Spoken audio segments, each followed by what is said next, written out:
হাম রোগ থেকে বাঁচতে সকাল বিকাল একটি দোয়া পড়ে আপনার সন্তানকে ফু দিন। সকল ধরনের অসুস্থতা থেকে আল্লাহ আপনার সন্তানকে হেফাজত করবে। বর্তমানে সারা বাংলাদেশে 100+ শিশু এই হাম রোগে আক্রান্ত হয়ে দুনিয়া থেকে বিদায় নিয়েছে।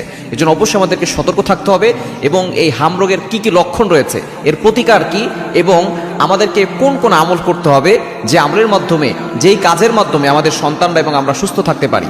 1 নম্বর আমরা জানবো যে হাম রোগের কি কি লক্ষণ রয়েছে। এর 1 নম্বরের লক্ষণ হচ্ছে জ্বর ওঠা এবং সেটা বারবার বেড়ে যাওয়া, 102 থেকে 103, 4, 5 পর্যন্ত চলে যাওয়া, মোটামুটি বেশ কয়েকদিন থাকা এবং ঠান্ডা হওয়া, কাশি হওয়া, চোখ লাল হয়ে যাওয়া। শুধু তাই নয়, লাল লাল যে রেশগুলো আছে সেগুলো শরীরের ভিতরে ওঠা, যে লাল লাল দানাগুলো শরীরে ওঠে, এগুলো যদি ওঠে অবশ্যই সতর্কতা অবলম্বন করতে হবে, দ্রুত চিকিৎসা নেওয়ার ব্যবস্থা করবেন। এবং আপনি অবশ্যই অন্যান্য যেই বাচ্চারা আছে এবং যেখানে জনবহুল লোকজন বেশি থাকে সেখান থেকে আপনার সন্তানকে দূরে সরিয়ে নিয়ে আসবেন। তবে এখান থেকে বাঁচার জন্য আপনি সকাল বিকাল আপনার সন্তানকে একটা দোয়া পড়ে ফু দিলে আল্লাহ তাআলা আপনার সন্তানকে সকল ধরনের অনিষ্ট থেকে হেফাজত করবেন।